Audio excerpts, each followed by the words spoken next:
हाँ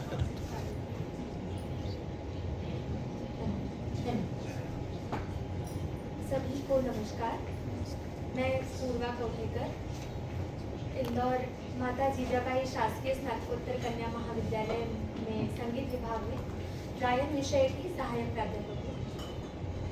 कार्यशाला से पहले मेरी अपने विषय में बहुत गलत फहमी थी कि मैं फिजिकली और मेंटली तौर पर पूर्णतः व्यवस्थित हूँ, लेकिन इन 6 दिवसीय कार्यशालाओं में मुझे मेरी इस गलतफहमी दूर हुई और मुझे अपने आप को इंटरनली जानने का रास्ता मोहित सर ने दिखाया है। उनके माध्यम से हमें रास्ता मिला है और अभी तक मैं भी सुख को जो है वो सुविधा को केंद्र में रखकर ही सुख मानती थी, लेकिन सुख की वास्तविक डेफिनेशन मुझे पता चली कि सुख यानी सुविधा तो हो लेकिन उतनी ही हो जितनी हमें आवश्यकता है और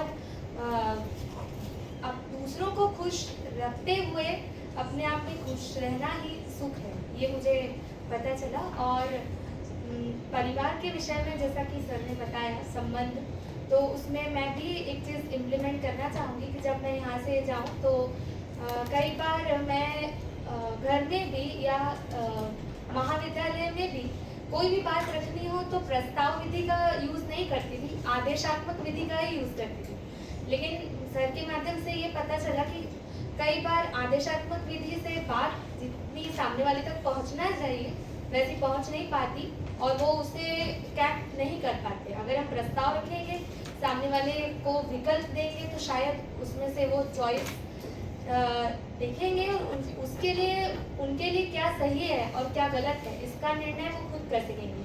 क्योंकि जैसा कि सर ने बताया है कि छोटे से बच्चे से लेकर बुजुर्ग तक सभी मानव के पास सोचने समझने की क्षमता है। वो ये जान सकता है कि क्या सही है क्या गलत है और हमारे लिए क्या राइट है क्या रॉन्ग है।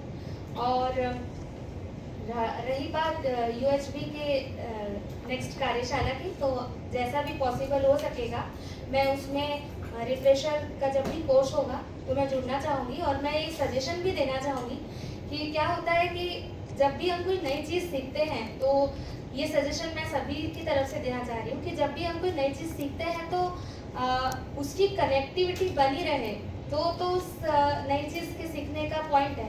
6 दिन के बाद अगर हम अपने अपने स्तर पर वापस जाते हैं और वापस अपने व्यवहार में वही पुरानी चीज़ अपनाएंगे तो कार्यशाला का कोई पॉइंट नहीं रह जाएगा।